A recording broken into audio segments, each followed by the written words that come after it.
오늘의 말씀은 고린도전서 9장 1절에서 12절까지의 말씀입니다.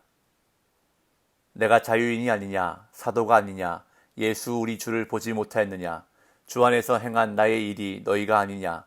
다른 사람들에게는 내가 사도가 아닐지라도 너희에게는 사도이니 나의 사도됨을 주 안에서 인치는 것이 너희라. 나를 비판하는 자들에게 변명할 것이 이것이니 우리가 먹고 마실 권리가 없겠느냐. 우리가 다른 사도들과 주의 형제들과 게바와 같이 믿음에 자배된 아내를 데리고 다닐 권리가 없겠느냐. 어찌 나와 바나바만 일하지 아니할 권리가 없겠느냐. 누가 자기 비용으로 군 복무를 하겠느냐. 누가 포도를 심고 그 열매를 먹지 않겠느냐. 누가 양떼를 기르고 그 양떼의 젖을 먹지 않겠느냐. 내가 사람의 예대로 이것을 말하느냐. 율법도 이것을 말하지 아니하느냐. 모세의 율법에 곡식을 밟아 떠는 소에게 망을 씌우지 말라 기록하였으니 하나님께서 어찌 소들을 위하여 염려하심이냐. 오로지 우리를 위하여 말씀하심이 아니냐.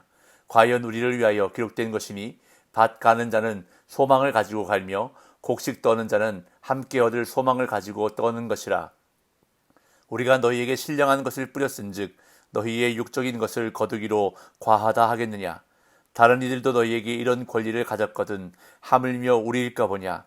그러나 우리가 이 권리를 쓰지 아니하고 범사에 참는 것은 그리스도의 복음에 아무 장애가 없게 하려 함이로다. 아멘. 어제 본문인 8장에서 바울은 그리스도인에게 자유가 있고 그것을 사용할 수 있는 권리가 있음을 말했습니다. 그리스도인은 우상이 아무것도 아님을 알고 우상에게 바친 음식을 먹을 자유가 있습니다.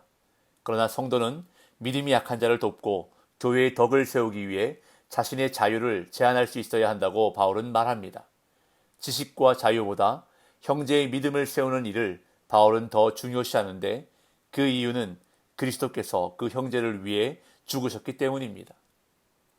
그래서 8장 마지막 부분에서 바울은 공동체 안에 믿음이 약한 형제들이 넘어지지 않게 도울 수 있다면 자신은 영원히 고기를 먹지 않고 형제를 실족시키지 않겠다고 선언했습니다.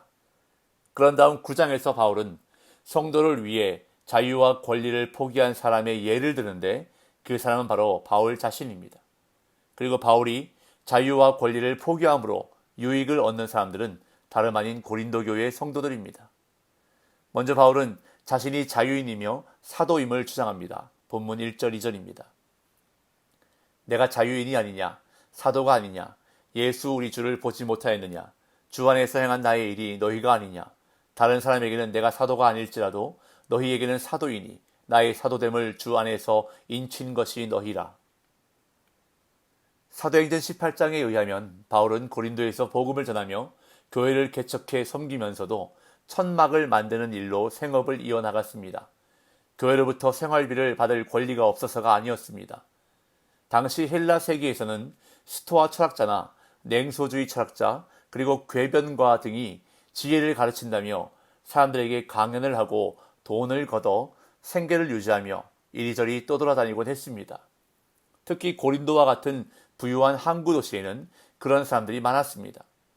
이에 바울은 복음을 전하면서 자신도 그렇게 떠돌아다니는 철학자 중 한 명으로 여겨져서는 안 된다고 판단했고 그래서 교회로부터 오는 재정 지원을 받지 않았던 것입니다. 그런데 이것은 당시 매우 이례적인 것이었기 때문에 오히려 고린도 교회 안에는 바울의 사도적 권위나 사역의 진정성을 의심하며 비난하는 사람들이 생겨났습니다. 그들은 바울이 사례를 받지 않고 자비량으로 사역한 것이 자격이 없기 때문이라고 주장했습니다. 바울이 사도로서의 권한을 사용하지 않는 것을 보고 바울이 사도가 아닐 것이라고 의심하여 그의 사도직을 비판했던 것 같습니다.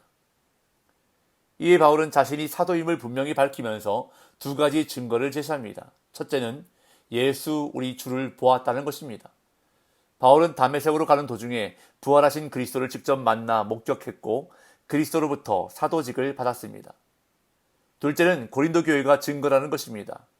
바울이 고린도에서 주님의 사도로 사역한 결과 즉 사역의 열매인 고린도 교회가 바울이 사도임을 입증하고 있다는 것입니다. 사도로 그리스도의 보내심을 받은 바울은 고린도에 가서 십자가의 복음을 전했고 그것을 믿어 구원받은 고린도 성도들이 바울이 사도됨을 주 안에서 인쳤다고 바울은 주장하는 것입니다.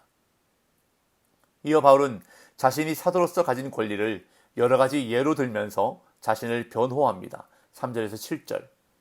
나를 비판하는 자들에게 변명할 것이 이것이니 우리가 먹고 마실 권리가 없겠느냐. 우리가 다른 사도들과 주의 형제들과 게바와 같이 믿음에 자매된 아내를 데리고 다닐 권리가 없겠느냐. 어찌 나와 바나바만 일하지 아니할 권리가 없겠느냐. 누가 자기 비용으로 군 복무를 하겠느냐. 누가 포도를 심고 그 열매를 먹지 않겠느냐. 누가 양떼를 기르고 그 양떼의 젖을 먹지 않겠느냐. 바울을 비판했던 자들은 바울의 사도권을 의심하며 바울에게 사도로서의 권리가 없음을 주장했던 것 같습니다. 이에 바울은 권리가 없겠느냐라고 반복해서 질문합니다. 이것은 권리가 있음을 강력하게 주장하는 바울의 수사학적 질문입니다. 먼저 바울은 자신에게 먹고 마실 권리가 없겠느냐고 질문합니다. 이것은 사도로서 생존을 위한 기본적 필요들을 지원받을 권리가 있다고 주장하는 것입니다. 그리고 바울은 다른 사도들과 주의 형제들과 게바와 같이 믿음에 자매된 아내를 데리고 다닐 권리가 없겠느냐고 질문합니다. 당시 교회는 결혼한 사도들이 아내를 동반해 여행할 때 재정을 지원했고 그것을 당연한 것으로 여겼던 것 같습니다. 그 대표적인 예로 게바, 베드로 사도가 아내와 함께 다녔던 것 같습니다. 이처럼 바울은 자신뿐만 아니라 만약 자신에게 아내가 있다면 그 아내까지도 교회로부터 후원받을 권리가 있다고 말하는 것입니다. 또한 바울은 어찌 나와 바나바만 일하지 아니할 권리가 없겠느냐고 질문합니다. 바울과 바나바는 스스로의 사역의 비용을 충당하며 복음을 전했습니다. 그러나 그들에게도 일하지 않고 교회의 재정 지원을 받을 권리가 있다고 말하는 것입니다. 군인이 자기 비용으로 군 복무를 하지 않고 농부가 자기가 심은 나무의 열매를 먹으며 목자가 양의 젖을 먹는 것이 당연하듯이 바울도 복음 사역으로 후원받는 것이 당연한 권리라고 말하는 것입니다. 그리고 이렇게 교회가 사역자들을 물심양면으로 섬기는 것이 바울 자신의 생각이 아니라 율법의 원리라는 것을 말씀합니다. 8절에서 10절. 내가 사람의 예대로 이것을 말하느냐? 율법도 이것을 말하지 아니하느냐? 모세의 율법에 곡식을 밟아 떠는 소에게 망을 씌우지 말라 기록하였으니 하나님께서 어찌 소들을 위하여 염려하심이냐? 오로지 우리를 위하여 말씀하심이 아니냐?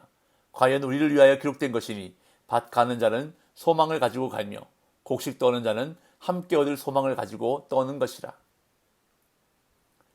바울은 신명기 25장 4절에 곡식을 밟아 떠는 소에게 망을 씌우지 말라는 가르침을 인용하며 교회를 위해 일하는 사역자가 재정 지원을 받는 것이 율법의 가르침을 따라 당연하다는 것을 말합니다.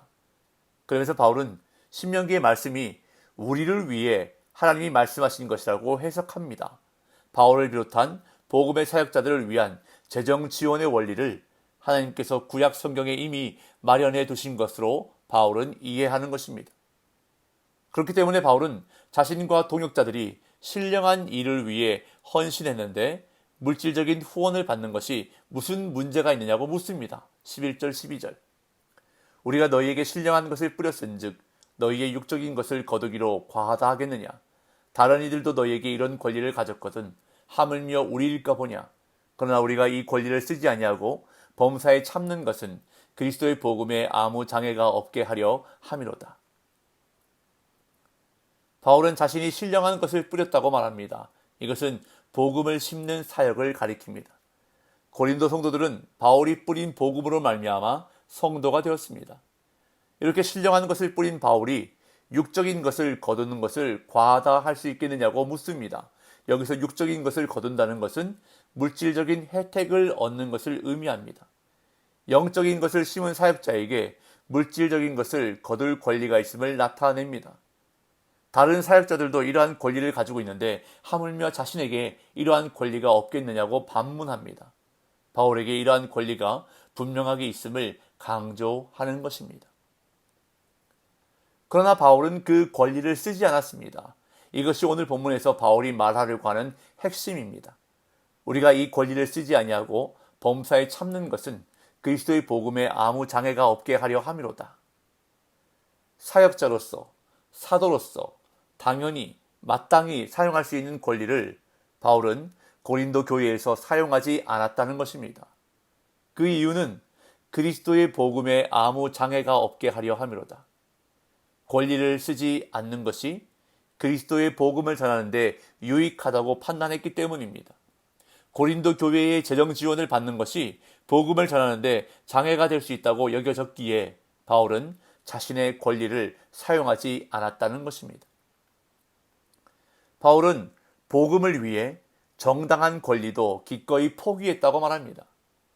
형제가 실족하지 않도록 영원히 고기를 먹지 않겠다고 결단했을 뿐 아니라 그리스도의 복음에 행여나 장애가 되지는 않을까 우려해서 사도로서의 정당한 권리도 기꺼이 포기했던 것입니다.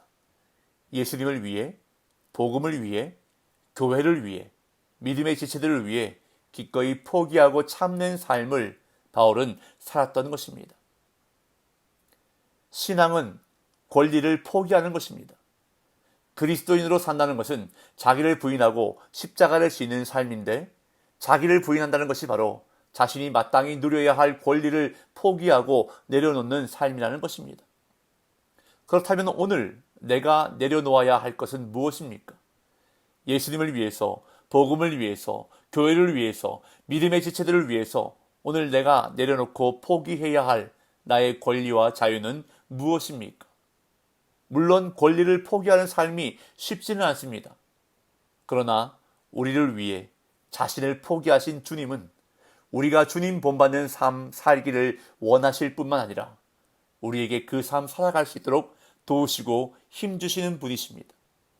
오늘도 주님 의지하며 기도할 때에 내려놓는 삶 살아갈 수 있도록 함께 하시고 도와주실 것입니다. 그래서 오늘 이 하루도 바울처럼 주님 따라가는 복된 제자의 삶 살아가시기를 예수님의 이름으로 축복합니다.